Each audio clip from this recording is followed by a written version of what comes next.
Cpac took place, and Trump made his first public appearance since his lost his Twitter account. How many millions of people did Trump have following him on Twitter? He can no longer tweet. He can tweet-a-deedle-dee, tweet, but ain't going nowhere. They won't let Trump tweet no more, everybody. And he's lost his presidency. He ain't president. He only served one term. He's worse than Jimmy Carter or George Bush Sr., right? One term, one shot Johnny.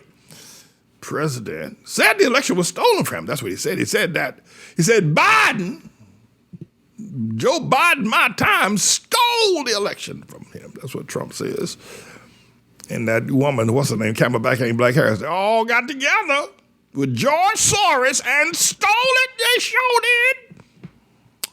And this is his first public appearance since his second impeachment. This boy was impeached twice. There have only been 4 impeachments of presidents in the whole history of our nation is over the past 240 years.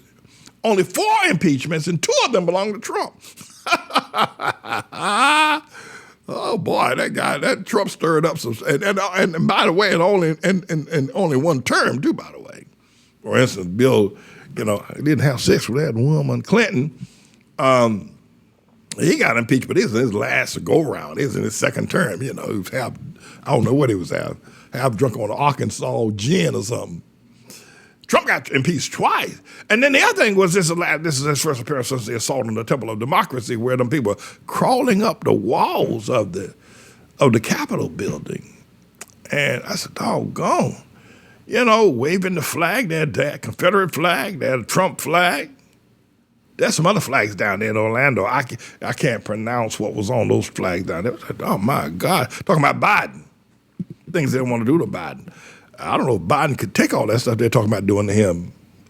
But, so this is his first appearance, right? And he was down there, yes, he was talking about several things he was talking about. But one of the things that caught my attention was that he attacked the transgender people community. He said, we must protect women's sports. All right? Trump took direct aim, and the article that I have today said Trump took direct aim at the transgender community at the Cpac 2021 campaign. Women's sports were being turned upside down, Trump said, and vowing to protect it at all costs. Trump said. Trump made the inflammatory remarks. I don't think they're inflammatory, but that's what the article says. I'm not saying they were inflammatory. You got it, right? He made the inflammatory remarks Sunday during his first speech since leaving office in January, kind of nowhere to, he said Democratic policies were ruining women's sports. And then he mused that a lot of new records were being shattered like never before. And he hated to break it to the ladies. He talked about weightlifting and how it wasn't even challenging for some new competitors lately. Yeah, Trump went on to say that it came the transphobic haymaker. Trump said girls and women are incensed that they're having to compete with individuals who were biologically born as males. Doggone. He's right, though. No, you got it when you're right, you're right. Is he right about it? He's right about it. I mean, you got people that were biologically born as males now competing as women. Something wrong with that, Trump said. I agree. I don't agree with Trump on anything, but I agree with him on that one. So you get this guy who's born, right? So he says he's a girl. He changed his name from Kevin to Katie, right? Or something like that. And he goes and has a surgical procedure going, then he joins the women's, weightlifting, tennis. I think Serena and Venus Williams have been getting beat the living daylights out of them by a woman that was once a man. So, Serena Williams, those girls, those tennis players, they gonna beat everybody. Those women gladiators, right? They beat Tiger Woods, and he don't even play tennis. There's 2 gladiators. If you ever see 2 gladiators, I tell you, Venus and Serena Williams, they are indeed gladiators. They're the tennis gladiators. But they were born women. Stomp down women. Sure enough, certified, bona fide, grade A women. Anyway, But no, these women out there now on the tennis court and running track and the pole vault and playing women's basketball at the WBA. Some of them women, somebody told me, I don't know if it's true. But somebody told me Dennis Rodman has had a change. And Dennis is now playing with the WNBA. Y'all remember Dennis was crying because the people were treating him bad. He was playing with Michael Jordan and Scottie Pippen then. I don't know if y'all remember. Are y'all that old? You're probably not that old. Y'all remember Scottie Pippen, do you? And Dennis. But Trump is right on this one, everybody. He's right. I think the other thing is that I found interesting is that they took a poll down there yesterday at the event, and a straw poll. That is to say, well, everybody here, we're going to ask you, who do you want to run for president in 2024? And Trump only came up with 55%. I thought that was awful. 55%. Heck, that boy Ron DeSantis down there, I think that boy comes from down there in Cuba, one of Castro's sons. I think Ron DeSantis has a direct line to, and that Marco Rubio boy too. I think Castro made some woman impregnated with Ron DeSantis and Marco Rubio, or, that's what I think, but, biologically, you prove it. Anyway, Ron DeSantis got 21% of the vote. 21% of the people at the Cpac event yesterday said they want Ron DeSantis to run for president, right? And only 55% said they want to see Trump. I was stunned.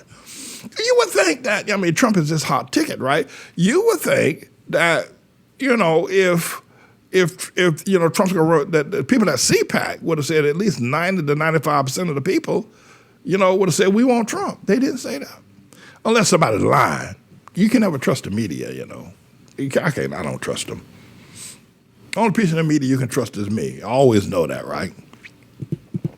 55%. And the other thing is that Trump seemed different. I didn't watch the speech. Fox carried it live. I didn't watch it. I was watching a movie. I'll tell you the absolute truth. I was watching Coming to America with Eddie Murphy and Sonny Elizabeth and I were watching Coming to. That's a funny movie. You ever said I've seen that movie at least 15 times. That is a funny movie. Coming to America, right? Eddie Murphy. So we took a Sunday afternoon to watch Eddie Murphy. And I love the barbershop scene, right? When they get the barbershop, talking about Joe Louis, Rocky Marciano, Cassius Clay. Who else they talk about? And what's that? Iron Mike. look like a bulldog. That is and Eddie Murphy plays all the parts. He and Denzel Washington, not Denzel Washington, the other guy, Arsenio Hall. That is a funny movie. So rather than watching Trump yesterday, I confess, if I need to do some kind of penance, I'll do it. I was watching Coming to America yesterday. Elizabeth and I, we were laughing all day yesterday. Anyway, but he seemed yesterday, what I did see of it, he seemed a little bit different, Trump. He seemed a little bit laid back. I think the fact that he doesn't have that presidential seal in front of him anymore and all them flags flying around him, like he just stepped out of an American flag factory. Trump used to speak, right? Everywhere you look, there were flags all over. He didn't have none of that yesterday. At least I didn't see it. And then he didn't have a pulpit that says the seal of the president of the United States of America. He didn't have any. And his tie wasn't red yesterday as it normally. Normally that tie is blood red. That thing is so red to make a drunk's eyes look red. Look white. But I don't think he had on that red. He had on a tie yesterday, but it didn't look all that red to me. Not as red as some of the others.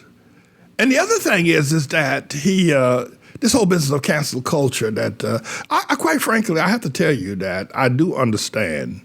I'm with the Trump people. I understand. The working class people. I understand. I'm not against them. I'm just against their leader. I think that, if they had chosen somebody else to lead them, I probably wouldn't go with Mitt Romney because he's a Mormon. I don't know, Mormon boys, that Joseph Smith people and all them out there, and that Salt Lake City, Utah, talking all that Mormon talk. But I don't know who they could have chosen. I'm glad they didn't choose Ted Cruz.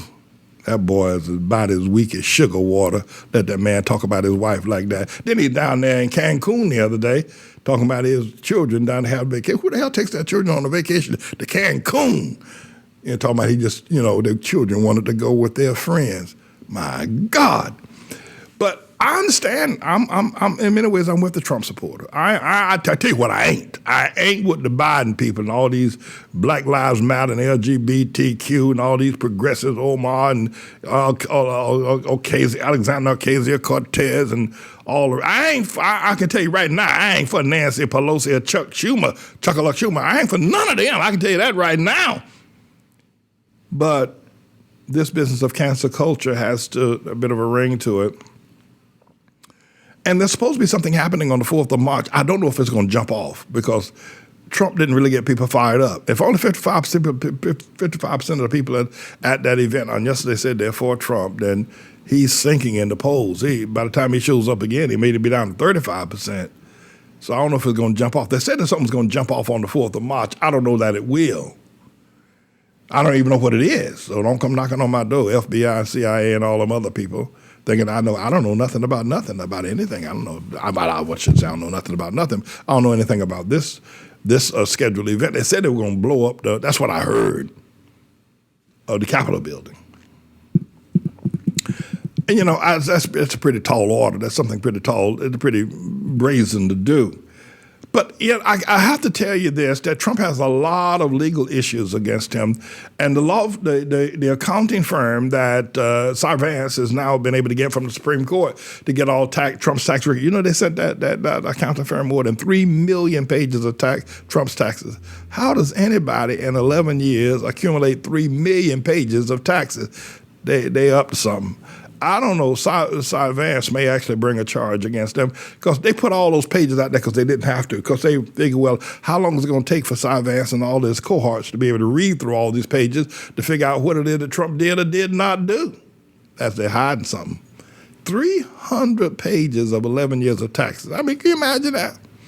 I mean, Enron didn't have that many pages. I mean, listen, J.P. Morgan Chase don't have that many pages of tax return. Trump got 3 million pages? Come on now. Thumbs up. There's always a way to get around stuff. That everybody knows that. And Trump's trying to get around this. I think, however, he got some other things that are looking at him too now that he's going to have to deal with. So he didn't seem like Trump yesterday. Maybe I should have watched the whole thing.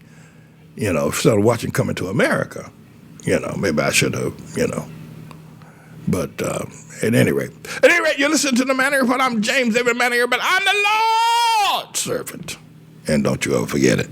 This is a bit of a news blog we do, looking at spiritual wickedness in high places for the most part, making some observations about it and giving people a biblical foundation to the way of interpreting, rather than have Sean Hannity or Laura Ingraham or Janine Pirro or Anderson Cooper or Rachel Maddow or Don Lemon, Rush Limbaugh interpret what's going on in the world. You come to me and I'll tell you based on what the Word of God says.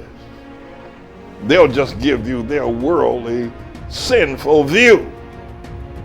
But the Manning Report will tell you what God has said, whether to say yea or nay, whether to go or to stay. You'll be led by the word of Almighty God. Come to the Manning Report on a daily basis to interpret the spiritual wickedness in high places, because there's plenty of it that's going on. And so I am he. I'm the Lord's servant, James David Righteous Rebel Manning.